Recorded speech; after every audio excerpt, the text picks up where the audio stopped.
ஒரு பவுலில் 2 பெரிய வெங்காயம் கட் பண்ணதை ஆட் பண்ணிக்கோங்க. வெங்காயம் தான் நம்மளுக்கு மெயின் இன்க்ரீடியண்ட், அதனால் நம்ம இதை கொஞ்சம் ஜாஸ்தியாகவே போட்டுக்கலாம். அது கூடவே 1/2 ஸ்பூன் இஞ்சி பூண்டு பேஸ்ட், 1 கப் கடலை மாவு, 1/4 கப் அரிசி மாவு போட்டோன்னா நம்மளுக்கு அது நல்லா கிறிஸ்பியாக வரும். இப்போ நம்ம மசாலா பவுடர்ஸ் ஆட் பண்ணிக்கலாம்.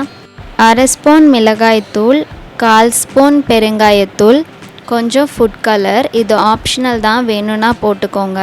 அது கூடவே ஒரு பிஞ்ச் குக்கிங் சோடா. கொத்தமல்லியும் கருவேப்பிலையும் சின்ன சின்னதாக சாப் பண்ணி வச்சுக்கோங்க, அதையும் நம்ம இதில் ஆட் பண்ணிக்கலாம். அப்புறம் இதுக்கு தேவையான அளவு உப்பு.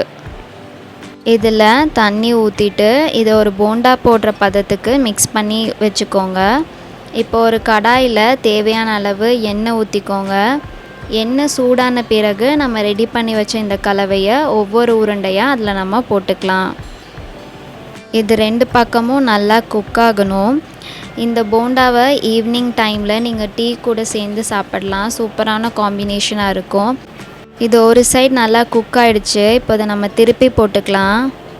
குழந்தைங்கள்லாம் பொரியலில் குழம்புல இருக்க வெங்காயம்லாம் சாப்பிட மாட்டாங்க. நம்ம இந்த மாதிரி போண்டா பண்ணி கொடுத்தோன்னா அது நல்லா குக்காகி கிறிஸ்பியாக இருக்கும், அப்படியே சாப்பிட்ருவாங்க.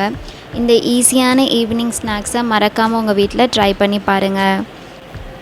2 பக்கமும் இது நல்லா குக் ஆகணும். அவுட்டர் லேயர் வந்து நம்மளுக்கு நல்லா கிறிஸ்பியாக இருக்கும், உள்ளே வந்து சாஃப்டாக இருக்கும். 2 பக்கமும் நல்லா குக் ஆகிடுச்சு.